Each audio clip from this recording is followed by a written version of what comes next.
तो हमने अभी तक ये कंट्रोल्स बना लिए थे। यहां पर इनी डायलॉग में ये राइट योर मैसेज लिख दिया था, ये चारों को इनिशियलाइज कर लिया था। अब हम शो पे काम करेंगे। शो जैसे क्लिक करेंगे तो यहां पर मैसेज जो यूजर टाइप करे वो आना चाहिए। तो शो को डबल क्लिक करते हैं और हम करेंगे क्या, बस मैसेज बॉक्स में शो कर देंगे वो जो यूजर टाइप करेगा। अब इसको रन कराते हैं। जो यूजर टाइप करेगा, जैसे मैं एपीके टाइप करता हूं तो शो करना चाहिए एपीके, लेकिन ये आया नहीं, राइट योर मैसेज ही आ गया। तो वो क्यों नहीं आया वो मैं भी बताता हूं। उसके लिए आपको केवल एक लाइन टाइप करनी है जिसे कहते हैं अपडेट डेटा। जिसे पिछले बार फॉल्स किया था ना, आपको याद होगा, तो हम इसको इस बार अपडेट डेटा यहाँ पर ट्रू कर देंगे।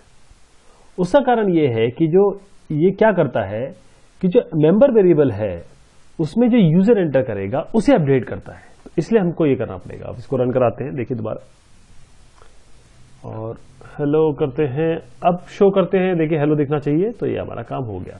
तो अपडेट डेटा जो है वो इसलिए इंपॉर्टेंट है। अब एक और चीज करते हैं, क्लियर मैसेज। यहां पर जाते हैं अपने, ये जो क्लियर है इस पे कुछ काम करते हैं।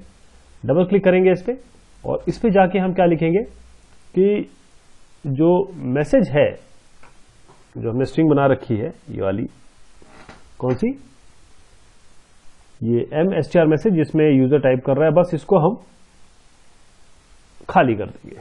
तो यहां पर अब कुछ नहीं दिखाएगा। लेकिन अब फिर से मैं वही कह रहा हूं कि अगर हम इसको रन कराएंगे तो हमको ये चीज दिखाई नहीं देगी, क्योंकि हमने अभी तक अपडेट नहीं किया स्क्रीन को।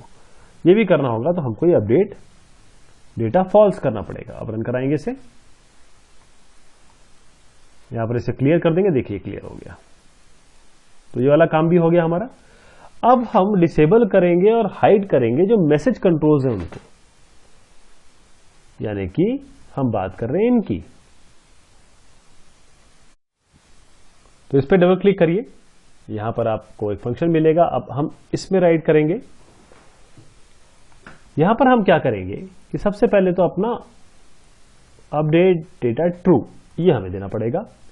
उसके बाद हम देखेंगे कि क्या एनेबल मैसेज एक्शन, यानी कि ये एनेबल मैसेज एक्शन क्या ये चेक किया गया है। अगर ये चेक किया गया है तो फिर मतलब इफ पे चेक कराएंगे ये कि इफ क्या ये ट्रू है। अगर हाँ ट्रू है तो हम कुछ कोड डालेंगे इसमें, बाकी जो है सब चीजों को हम सारे कंट्रोल जो है उनको एनेबल कर देंगे। ये हो गया आईडीएस मैसेज, ये हो गया ये शो मैसेज, और फिर डिफॉल्ट मैसेज इसको भी एक्टिवेट कर देंगे। फिर आपका आता है क्लियर मैसेज, इसको भी हम अपडेट कर देंगे। और फिर फाइनली हम जो स्टैटिक मैसेज है उसको भी कर देंगे। और उसकी आवश्यकता नहीं है, हमको यही कर दें और भी देख लेंगे जब ये रिजल्ट आएगा। और अगर ऐसा नहीं है तब हम क्या करेंगे, एल्स पे आ जाते हैं। देखिए जो स्टैटिक मैसेजेस हैं, मैं इनकी बात कर रहा हूं। ये जो स्टैटिक मैसेज हैं इनको भी हम दे सकते थे अपना नाम और वेरिएबल, लेकिन हम इसको दिया नहीं। तो आप देखेंगे कहीं पर ये चीजें नहीं आएंगी। बट हम जो मोटा मोटा काम है वो मैं आपको बता रहा हूं। अगर ये आपको नहीं मिलता, ये ट्रू नहीं किया गया है, तो बाकी चीजों को हम एनेबल कर देंगे। जैसे ये हमने इसको किया, जब ये अगर ट्रू नहीं किया है तो ठीक है, नहीं है तो फिर इसको फॉल्स करना पड़ेगा ना। तो इन सबको उठा दीजिए, यहां पर पेस्ट कर दीजिए सबको, चारों को, और यहां पर फॉल्स कर दीजिए बस। अगर टिक है तो एक्टिवेट और नहीं टिक है तो डीएक्टिवेट। ये हमारा काम हो गया इसमें। इसी तरीके से अब हम दोबारा जाएंगे और अब ये काम इस पे करेंगे, एनेबल पे, या इस पे check on check show message पे कर लेते हैं, क्योंकि यही काम इन पे और इस पे होगा। तो यहां पर भी एक एग्जांपल ले लेते हैं, सेम चीज यहां करेंगे।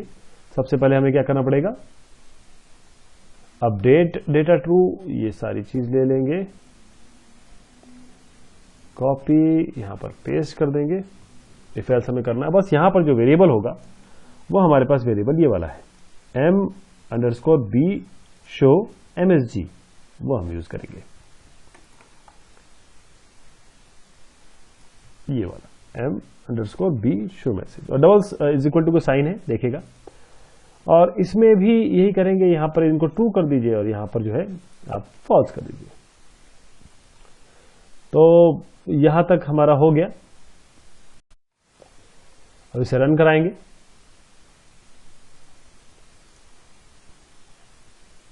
रन कराने के बाद देखिए जैसे मैं इसको हटाता हूं, ये सारे के सारे जो है वो हट गए। अब चाहे तो आप इसको भी कर सकते थे, यही बता रहा था आपको कि इसको भी कर सकते थे साथ में, लेकिन हमने इसको दिया नहीं, बाकी इन चारों को दिया था इसलिए हट गया। देखिए आप इसको टिक करते ही सारे इनेबल हो जाएंगे और टिक हटाते ही सारे डिसेबल हो जाएंगे। यहां पर देखते हैं टिक करते ही सारे डिसेबल हो गए, और यानी कि टिक हटाते ही और टिक करते ही सारे इनेबल हो गए।